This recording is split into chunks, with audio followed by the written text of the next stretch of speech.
سلطان مراد رابع اپنے چچا مصطفیٰ کی معزولی کے بعد 1032 ہجری بمطابق 1622 کو تخت نشین ہوئے۔ کم عمری کی وجہ سے انکشاریہ ان پر چھا گئی، ملکی حالات حد درجہ خراب ہو گئے۔ سب سے پہلے اس نے داخلی حالات کو درست کرنے کی طرف توجہ مبذول کی تاکہ وہ خارجی حالات کی طرف اطمینان سے توجہ دے سکے۔ اس نے ان باغی فوجیوں سے نجات حاصل کرنی شروع کر دی جنہوں نے اس کے بھائی سلطان عثمان کو قتل کیا تھا۔ استنبول اور ملک کے کونے کونے سے شر انگیز اور فتنہ باز اس گروہ کو چن چن کر قتل کیا۔ اس نے خبر رسانی کے لیے طاقتور اداروں کی بنیاد ڈالی اور ملک کے اندر رہنے والے تمام مفسدین کے ناموں کا اندراج کیا۔ سفر کے دوران جس علاقے میں بھی جاتے وہاں کے ظالموں اور باغیوں کو ان کے نام لے کر بلا لیتے اور انہیں مار دیتے۔ انہوں نے اپنے دور حکومت میں شراب نوشی اور تمباکو نوشی کو بالکل ممنوع قرار دے کر اس رجحان کو بالکل ختم کر دیا اور جتنے بھی لوگ اسلام سے برگشتہ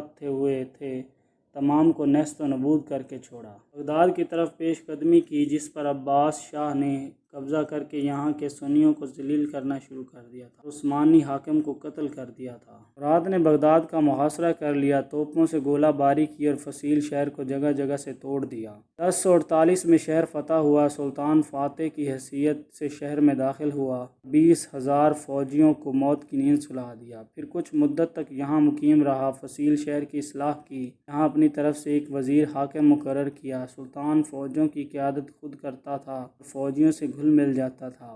بارہا ایسا بھی ہوا کہ گھوڑے کی پیٹھ پر غزوات میں کچھ دیر کے لیے سو کر اپنی نیند پوری کر لی اور پھر جنگ میں چلا گیا۔ 1640 میں بیمار ہوئے، مرض اتنی شدید تھی کہ اندازہ ہو رہا تھا فوت ہو جائیں گے، لیکن اللہ کریم نے شفا دی، مگر کچھ عرصہ بعد دوبارہ بیمار ہوئے اور 1640 میں بادشاہ بنے تو خزانہ خالی تھا، لیکن جب آپ کا وصال ہوا خزانہ بھر چکا تھا۔ سلطان بے حد عقل مند، بہادر، روشن خیال، پرہیزگار، تمام شورشوں کو فروغ کیا، باغیوں کا قلعہ کما کیا اور مملکت کی حالت کو بہتر بنایا۔ یہی وجہ تھی کہ آپ کو دولت عثمانیہ کا مؤسس ثانی کہا جاتا ہے۔